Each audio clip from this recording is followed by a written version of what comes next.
what his agenda is, you can always go online. That's right.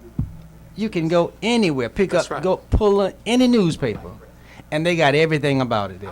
Where he stands on Social Security, where he stands on immigration. That's right. Yeah, every aspect of this campaign is right there available for you, and all you have to do is pull it up. That's right. You know, and so as to whether or not he is qualified, there's no doubt in my mind. I totally concur.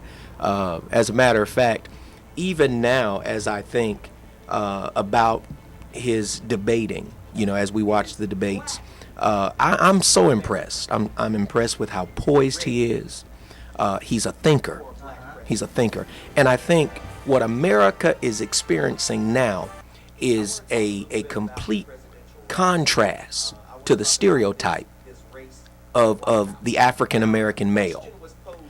It's hard to fathom, and I have to say this, America, to include not only my white brethren, but also my African American brethren, or my black brethren, my Hispanic brethren, and Asian, all of us who make up America. I believe what we are seeing is a candidate of the black community who is well spoken. He's a Harvard grad. He's a student of social and political things. He's not this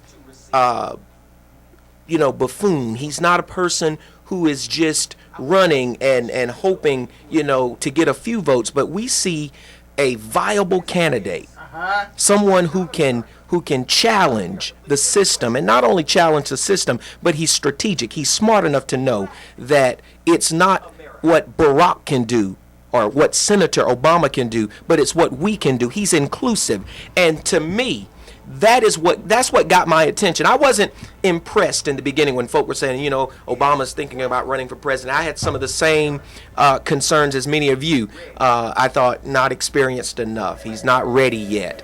But then when I heard him speak, and I listened carefully, he won me. He won me because I heard intellect, I heard strategy, I saw someone with passion.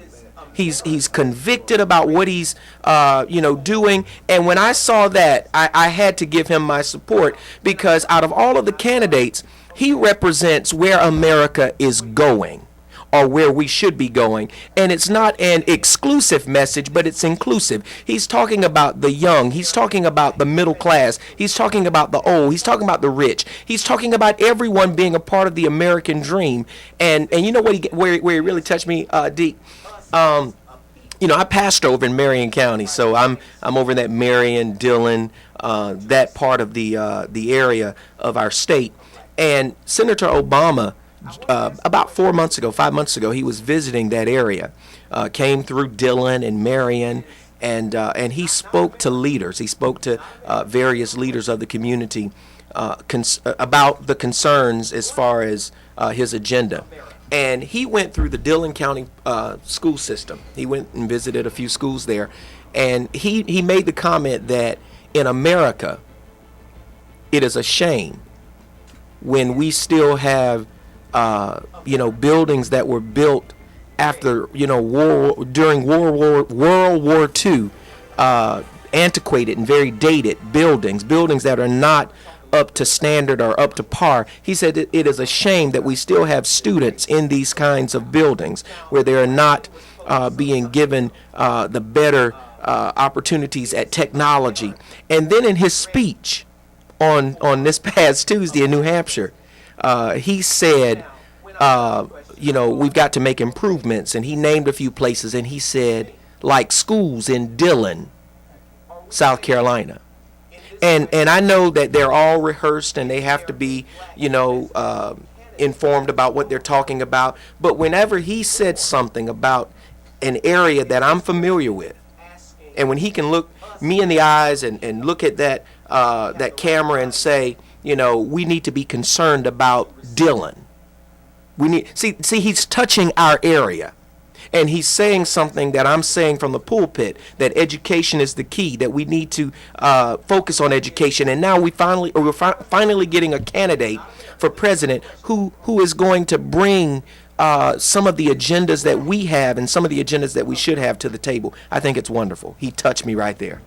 I believe, when America looks at Senator Obama, an African American, when they look at Senator Obama, you no longer see the images of BET. That's right.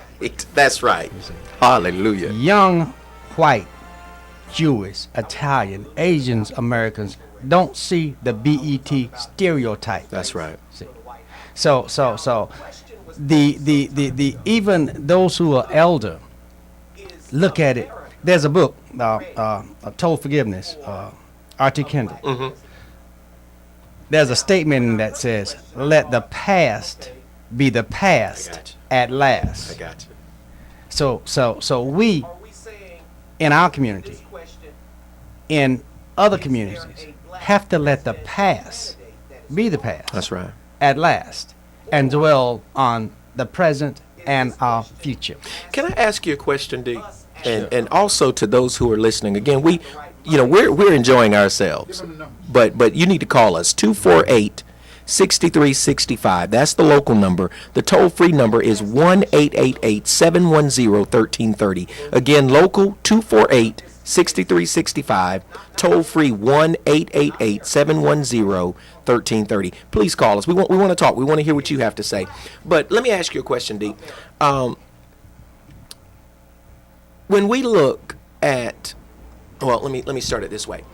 My mother, and I know she got this from her grandmother, but my mother, when I was a elementary student, maybe in my preteens, my mother used to say this all the time. She said, as a black man, a black young man, she said, "You're going to have to work twice as hard to be equal to those who are not like you."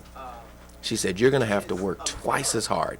And she said, sometimes it's going to be frustrating because the work that your colleague might do, it'll be acceptable. And the work that you're going to do could be better than that, but they're going to measure you differently. There are those in our community who have the mindset that an African American cannot lead.